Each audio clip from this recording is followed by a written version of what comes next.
Balik lagi bersama kita antara channel kita kali ini kedatangan tamu yang sangat luar biasa yang kemarin kalian bertemu-temu dan sempat kita ngomongin juga bakal datang, akhirnya datang. Nah, tungguin kita bahas soal bisnis. Langsung aja, ini pertanyaan-pertanyaan yang mungkin butuh juga untuk kita share untuk ke kalian, dan juga ini menganut tentang daya beli juga ya. Daya beli masyarakat sama pelaku bisnis onsite khususnya ya. Yang punya tempat gitu gimana. Nah, kalian penasaran kan gimana wawancara kita? Dan langsung aja kita mulai videonya.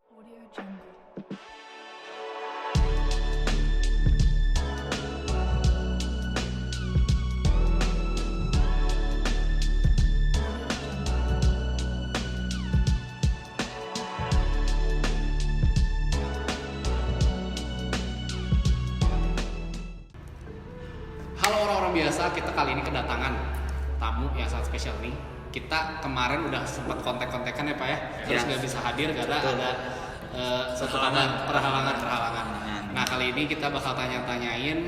Pertama gue mau nanyain nih, apa kabar? Baik? Puji Tuhan baik. Puji Tuhan baik ya. Alhamdulillah baik. ya. Alhamdulillah Baik. Karena di sini kita mengandung toleransi Pak. Ya, Jadi, betul. Toleransi itu di atas segalanya. Ya, betul. Dan humanisme di atas segalanya. Betul. Nah, itu memang harus jadi pedoman hidup kita. Ya. Seperti itu. Sebelumnya kita mau mengucapkan turut berduka cita ya untuk Om Bapak ini. Kemarin kan sempat kita dengar kabar kurang baik ya. Ya. Nah itu Terima kasih. Semoga diberi kekuatan keluarganya juga yang ditinggalkan. Terima kasih doanya. Oke, kita langsung aja ke topik ya. Kita mau nanya-nanya soal bisnis. Khususnya Bapak punya bisnis di tempat ya, suatu tempat bukan online ya. Tempat bukan online. Bukan online ini kita mau tanyain. Perkenalin diri dulu ya kan. So mangga kita perkenalin diri. Halo guys, perkenalkan nama saya Ricky Leonard. Saya di bidang bisnis elektronik, tentunya jual dagang elektronik ya. Tempatnya teralamat di Jalan Cimindi nomor 173 dekat jembatan, persisnya depan login. Cukup. Oke. Nah, kita bahas bisnis nih. Lu ada pertanyaan apa sih tentang bisnis ini? Tentang bisnis ini Pak? Bapak Stephen. Ada pertanyaan apa ini? Oke, pertama kita kepo nih. Soalnya kita keponya kenapa? Karena selama ini bisnis itu yang paling kena dampak soalnya. Karena itu gerak motornya ekonomi Indonesia ya, khususnya soal bisnis. Nah, kita mau tanya-tanya ini. Soal lu kan punya bisnis elektronik ya. Yang menjual kebutuhan Rumah tangga ya. Ya berikut kayak kulkas segala macam. Kulkas, mesin cuci dan sebagainya. Khususnya di tempat lu ini, dari omset dulu deh kita bahas. Dari omset itu berkurang atau bertambah atau biasa aja sama aja atau gimana? Dari omset dulu deh kita bahas. Nah, sebenarnya kan elektronik ini kita kan buka eceran ya, bukan distributor yang ngirim-ngirim ke setiap toko. Tentunya saya juga untuk buka dagang ini, bisnis ini mengharapkan seperti masyarakat itu datang ke toko gitu ya, entah itu 1 orang, 2 orang, 3 orang, itu sangat menjamin ya antara orang itu mau membeli atau tidak, yaitu balik lagi kepada orangnya gitu kan. Nah, sebenarnya dengan berbicara dengan adanya pandemi corona ini, nah ini suatu permasalahan nih. Permasalahan yang bagi yang dagang ya, para pedagang, bukan saya aja yang merasa ada ngaruhnya dampak corona ini gitu dalam sektor perdagangan gitu. Semua juga bisa merasakan, mau itu bisnis baju, bisnis makanan atau mau buka kafe seperti yang lainnya, ini sangat berdampak sekali. Apalagi Kafe juga berdampak. Enggak, misalnya seumpamanya ini kan orang lain Pak, gitu. Orang lain yang membuka kafe gitu. Gitu kan. Agak menyudut gitu. Nah, tidak. Ini karena berbicara dengan semua sektor perdagangan gitu. Gitu kan. Nah, ini sangat berpengaruh gitu untuk masyarakat yang berdagang gitu kan. Karena kan yang buka elektronik ini kan bukan saya 1 orang aja gitu, bahkan banyak gitu kan. Nah, sebenarnya ini sangat berdampak gitu ya bagi saya gitu, karena dengan adanya peraturan dari pemerintah seperti membatasi orang, sosial, jaga jarak gitu. Nah, seperti itu. Nah, ini sangat mengaruh untuk sektor perdagangan. Karena orang-orang ini menjadi takut ya untuk keluar, menjadi takut karena takut tertular dengan virus corona ini, karena virus corona ini adalah penularannya tuh manusia dan ke manusia. Ini sangat-sangat berdampak ya. Dan juga mungkin di toko-toko ini emang mengincarnya orang tuh datang kan untuk melihat. Nah, betul sekali, barang betul itu sekali. kan. Ya, untuk melihat Karena barang itu. pandemi ini, jadi semua orang tuh takut untuk keluar, bahkan ya gimana mau beli ke toko kan, Keluarnya Mereka susah. keluar rumah juga udah takut gitu. Dan Oke, berarti dari berpengaruh dari segi itu mungkin ya. Ya, Berarti dari segi omset itu cukup biasa-biasa aja kali ya. kalau omset ini ada memang berkurang gitu, Ya. memang ada. Tapi ya kita puji Tuhannya, Tuhan itu sangat luar biasa ya, Ya, gitu kan. amin, Tuhan amin. itu segala sangat menolong lah ya dalam kita kesusahannya gitu ya. Sangat menolong ya, ada aja gitu yang beli gitu ya. Ya. Walaupun dia cuma melihat sebentar, Pak ini mesin ini misalnya ini kirimin ya ke rumah langsung ya, jadi kita langsung vianya kirim gitu langsung. Yeah. Jadi kadang juga ada yang sudah langganan, Pak tolong difotoin via online gitu ini. Nah itu suatu apa ya, menolong banget lah gitu untuk sektor perdagangan gitu. Oke. Nah, pertanyaan kedua nih, kita kan berhubung corona kesehatan nih.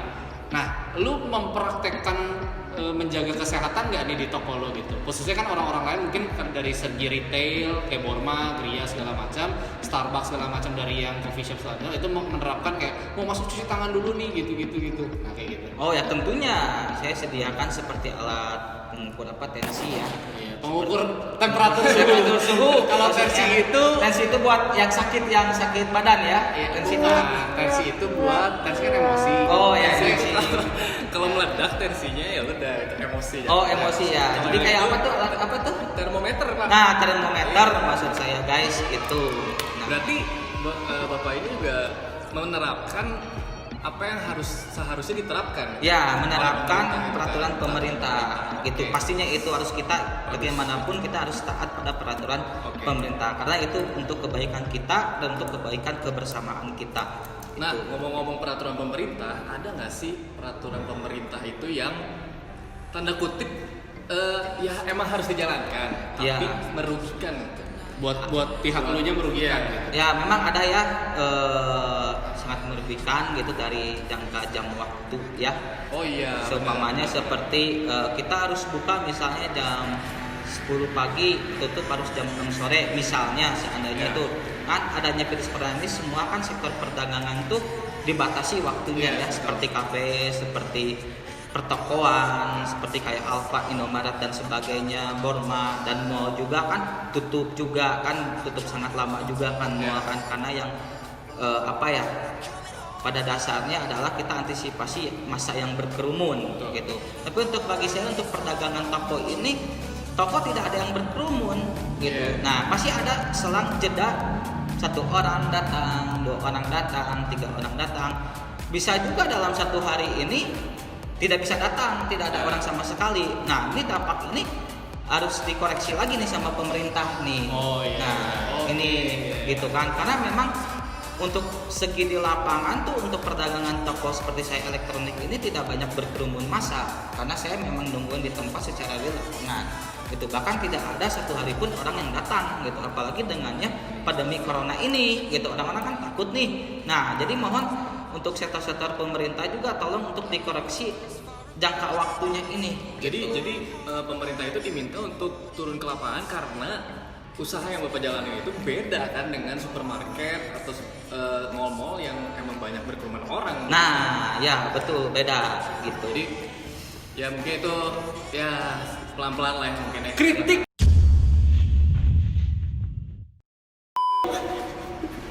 Ya kayak gitu juga. Nah, Takut ya Pak. nah, ada lagi Pak?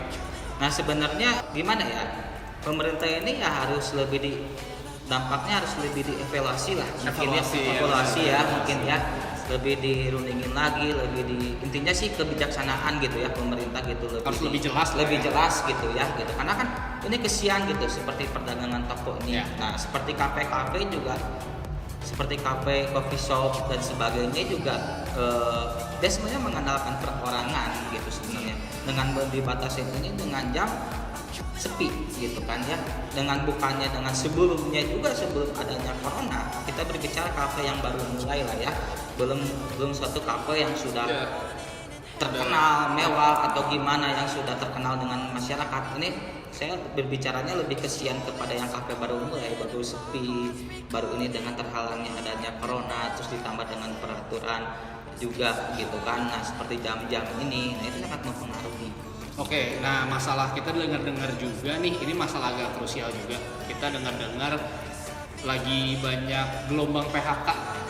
Oke, perusahaan-perusahaan gede udah mau melakukan PHK. Buat lu kan lebih kayak ke menengah lah ya, bukan kayak perbankan kayak gede-gedean gitu. Ya. Nah, dampak ke karyawan lu sendiri itu ada nggak sih? Sorry kalau misalkan gue mau boleh tanya, ada nggak sih yang kena PHK atau work from home lah atau penurunan gaji misalkan, itu gimana? Nah sebenarnya sih dari karyawan juga sangat mempengaruhi ya, karena kan pendapatan juga semakin menurun, berkurang juga gitu. Sedangkan saya kan buka toko gitu ya, dengan lapangan, kita mengandalkan toko masyarakat juga, pembeli juga yang mau beli ke toko saya juga gitu kan. Dengan ada peraturannya sepi ini, peraturan yang jam-jam ini ya sangat sepi gitu. Jadi gaji dikurangin nggak? Nah untuk sektor gaji sih tidak, untuk gaji karena memang kita untuk membantu juga, karena mereka juga kesian lah gitu membantu ya gitu kan. Segimanapun juga kita makhluk hidup, makhluk sesama manusia harus saling bantu gitu. Gila sih ini percakapannya, topiknya ini makin begini seret aja nih. Minum dulu lah. Ya, minum dulu guys. Obat. Pasti mahal. Corona bro, gak boleh satu mulut bro. Corona bro. Enak gak Pak? Enak sih. Ini dari Maple guys. Nah, Dari Maple guys. Ini kopi susunya, ini tehnya. Kalian bisa mesen di Gojek, dan kalau kalian takut keluar rumah ya cari-carinya di GrabFood atau Gojek. Namanya Maple Borgen Cafe. Nah ini sangat membantu juga ya guys dalam kondisi corona ini, untuk membantu secara pemesanan secara online seperti makanan, coffee shop dan sebagainya, itu sangat membantu sektor ekonomi kita. Iya, membantu Nah, sektor ekonomi. jadi kalau teman-teman lebih baik sih dengan kondisi seperti ini, lebih baik kita secara online Ya. ya bro ya, secara online lah lebih aman ya. Kurang-kurangin dine in gitu ya. Ya kurang-kurangin untuk berkeluar juga gitu, walaupun kita udah the new normal Ya. gitu kan. The new normal ini kita Harus tetap waspada. ya waspada, secara tidak langsung kita ini hidup berdampingan dengan corona lah ibaratnya ya. Dan juga menaati perintah-perintah yang sudah ditetapkan oleh Nah itu tentunya, nah menaati peraturan pemerintah itu juga sangat menjamin buat kita semua juga sih. Oke. Intinya.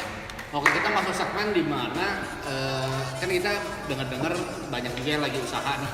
Orang-orang misalkan yang kena PHK dia mulai usaha lagi. Lu ada pesan-pesan nggak sih buat orang yang baru usaha atau buat ya sepantaran lu yang udah punya usaha tapi kayak omsetnya turun gitu? Gimana pesan-pesan lu nih?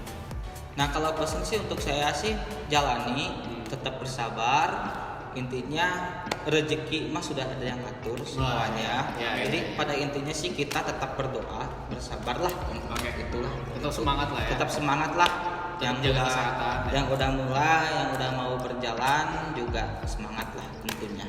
Gitu. Jangan menyerah lah pada intinya. Karena yang kena dampak ini kan bukan cuman mereka doang kan. Betul.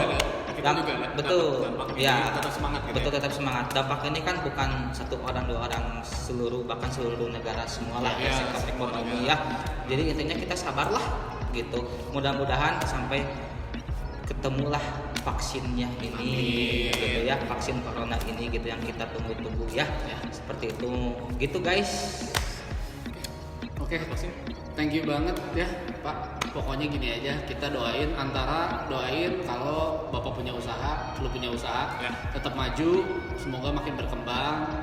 Dan Ada kata-kata bijak berkata, ketika kita setia di perkara kecil, kita pasti dipercayakan perkara yang lebih besar lagi. Ya, Kayak gitu ya. amin ya. Terima kasih doanya. Nah ini juga nih untuk channel Antara nih. Tentunya harus lebih lagi maju, lebih lagi semangat, membuat konten yang berkualitas, konten yang positif, konten yang membangun kreatif anak-anak muda, dan berkreatif juga untuk yang sudah tua juga.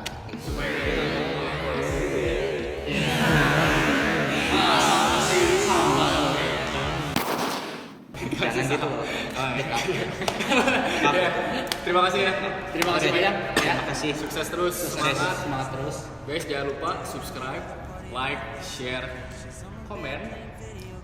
Untuk kalian yang nonton juga, ini kita banyak baca statistik kita, banyak dari kalian yang nonton itu belum subscribe.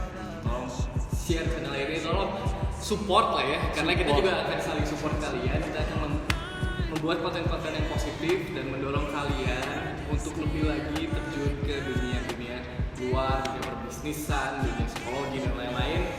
Tunggu terus konten-konten kita selanjutnya. Kita nanti akan mengundang bintang tamu yang Asik-asik. wadaw lah. Wadaw. Tentunya yang lebih tamunya lebih lagi wow. Yang lebih bisa membangun generasi muda untuk Iya, kedepannya. Untuk kalian generasi muda, tetap semangat ya menjalani ini. Jangan rebahan terus. Cari referensi yang oke, denger musik-musik yang asik, motivasi diri kalian sendiri. Oke. Terima kasih banyak guys. Terima Tonton kasih. terus, like, subscribe, tonton sampai habis juga. Tungguin channel-channel kita. Jangan lupa di follow Instagram Ricky Leonard Lee. Nanti kita pokoknya dari toko lu segala macam kita cantumin di deskripsi di bawah ya. Gitu. Oke. Bye bye guys. Sampai jumpa Bye. di video selanjutnya. Thank you banget. Bye orang-orang biasa.